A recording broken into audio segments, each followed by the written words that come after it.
హైదరాబాద్లో నాకు చాలా ఇష్టమైన బెస్ట్ ప్లేసెస్లో ఒకటి ఫామ్ న్యాచురా. అంటే ఇక్కడ మనం స్థలం కొనుక్కుంటే ఇల్లు కట్టుకోవచ్చు, పక్కనే వ్యవసాయం చేసుకోవచ్చు, పల్లె జీవితాన్ని, రైతు జీవితాన్ని అద్భుతంగా ఆస్వాదించవచ్చు. ఇదిగోండి నా చేతుల్లో ఉన్నవి ఈత గెల. మనకు తెలిసిందే కదా, సమ్మర్ అనగానే ఈతకాయలు వస్తూ ఉంటాయి, తాటికాయలు, తాటి ముంజలు వచ్చేస్తూ ఉంటాయి. అయితే నేను ఇక్కడ ప్లానెట్ గ్రీన్ ఎకో వరల్డ్కి వచ్చినప్పుడు నాకు అక్కడ చాలా ఈత చెట్లు కనిపించాయి. పసుపు కలర్లో దూరగా ఉన్న ఈత గెలలు కనిపించాయి. అయితే చిన్నప్పటి మెమరీస్ నాకు ఎన్నో గుర్తొచ్చాయి అనమాట. మా నానమ్మ వాళ్ళ ఊర్లో చాలా ఈత చెట్లు ఉండేవి.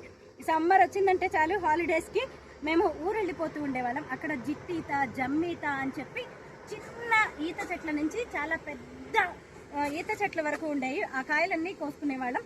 ఆ రెండు కాకుండా ఇంకొక వెరైటీ కూడా ఇలా రకరకాలుగా ఈత చెట్లలో రకరకాలు ఉండేవన్నమాట. మళ్ళీ అసలు ఈ ఫామ్ న్యాచురాలో ప్లానెట్ గ్రీన్ ఎకో వరల్డ్లో ఈత చెట్లను చూసినప్పుడు నా చైల్డ్హుడ్ మెమరీస్ అనేవి గుర్తు రావడం అనేది జరిగింది. అసలు వాళ్ళు నేను అడగగానే ఈత గెల కోసుకొచ్చి ఇచ్చారనమాట.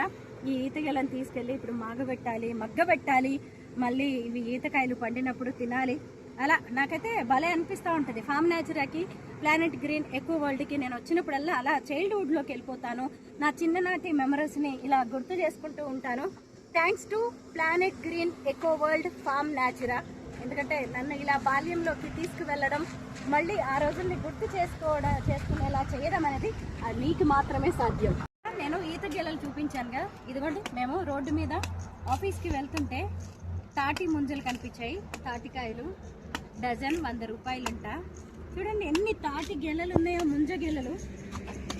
కానీ ఈ ఎండలకి, వేడికి ముంజకాయలు లాంటివి తినడం కూడా చాలా సెలవు చేస్తుంది. ఆరోగ్యానికి కూడా చాలా మంచిది. డబ్బులు పెట్టినా ఈరోజు ఆరోగ్యకరమైన ఇలాంటి మంచి ఐటమ్స్ అయితే కనిపించట్లేదు. ఈత గెలలు అలాగే ఈరోజు తాటి ముంజలు